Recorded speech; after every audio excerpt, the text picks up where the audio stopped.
Did you know that we're not born with any habits? Both good and bad habits are created throughout our lives.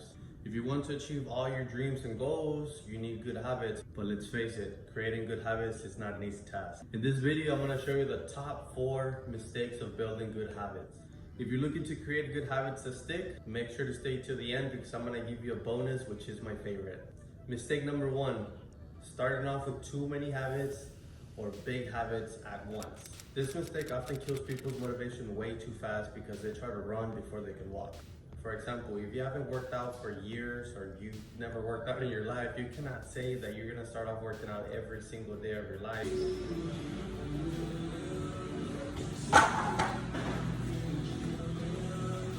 For even 5 days out of the week for an hour or 2 hours. You have to realize that your body's gonna be in shock, it's gonna be sore, and it's gonna push you to not wanna go anymore, which is gonna kill your whole motivation. If you decide that you're finally gonna start reading, listening to audiobooks because you realize the power of it, you cannot say every day you're gonna start reading 2 hours or not even an hour because you're gonna kill your motivation so fast. Imagine someone normally wakes up between 9 to 11 a.m. and then they watch some motivational videos or they read something, they get inspired and they're like, I'm gonna wake up early, I'm gonna kill it, I'm gonna get going, and they try and wake up at 4 a.m. the next morning. What do you think is gonna happen? All of these 3 examples will fail to stick to the good habit because they didn't build a strong foundation before they could even take off. So how can we fix this mistake?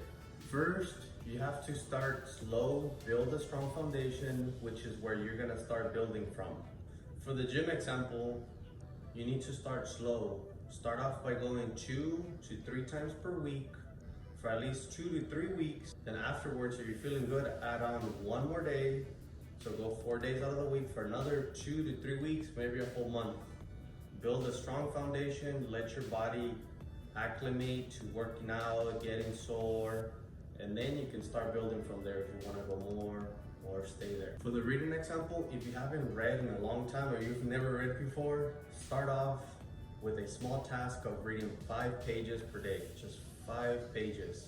It might take you 5 minutes, maybe 10 minutes, but do this for a whole week. If you're feeling like you're still struggling a little bit, do for another week, 2 weeks. And then after that, if you feel like you're able to go through them a little quicker, a little faster, then add on 1 page every day that you just feel like you can read a little bit more, just add on 1 single page. This might not seem like a lot in the beginning, but it'll give you a sense of accomplishment and it'll make you feel like you're actually a reader now. You're reading constantly every single day, and by the time you know, you're gonna be able to read more and more, and it's because you have that strong foundation which you're building on. If you're someone that struggles waking up early,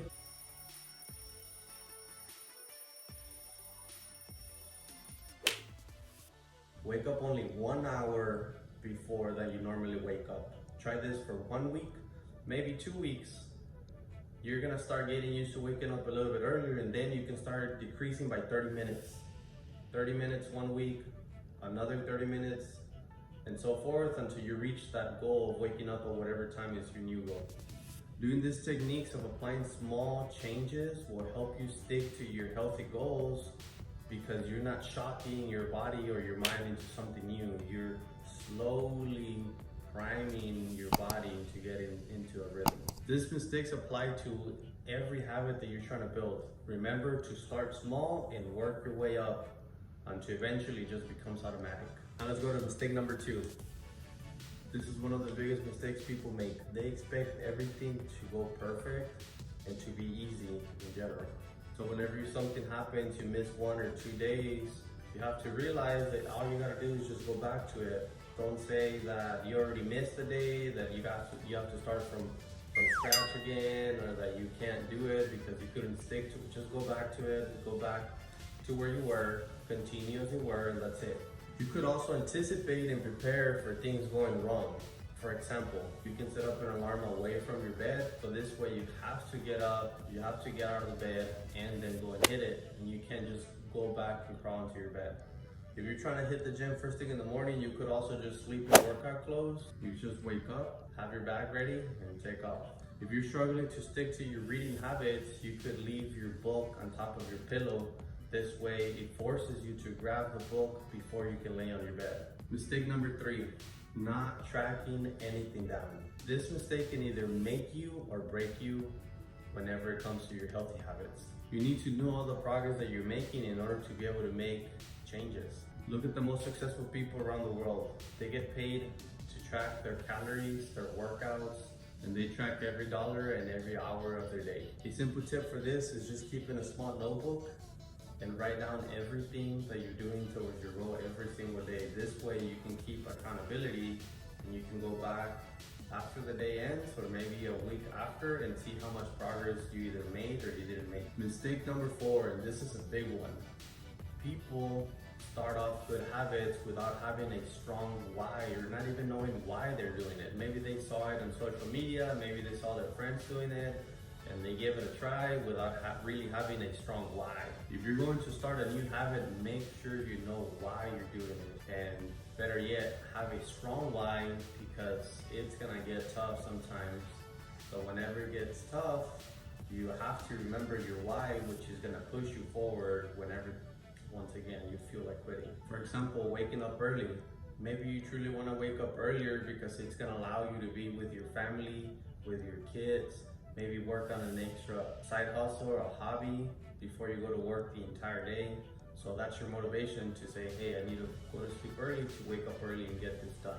Maybe you need money, or maybe you have a side hustle that you would like to grow, so you realize that you need to start reading. So that's your motivation to start reading. You start reading books about money, about businesses, and if that's one of you, I highly recommend Rich Dad, Poor Dad and Increase Your Financial IQ. It's both by Robert Kiyosaki. For those of you that stay till the end, this is the bonus tip. One of my favorites, get a planner and schedule your day the night before. This is what people don't realize. Your day starts the night before when you plan and you schedule everything that you're gonna do ahead of time. Not only does this technique help me save a lot of time, it also makes my day just go so much smoother because I know exactly what I gotta do, for how long, at what time, where I wanna be. This one technique alone, I can make a whole video about it, but let me know if you want me to make one video about it. Also, I'm so close to my first 1,000 subscribers, so if you haven't subscribed yet, please hit that subscribe button now so you can help me reach my goal. If you found value in this video, please help me out by sharing it. Thank you for watching my channel. Empower yourself. My name is Jose Cuella, and until next time.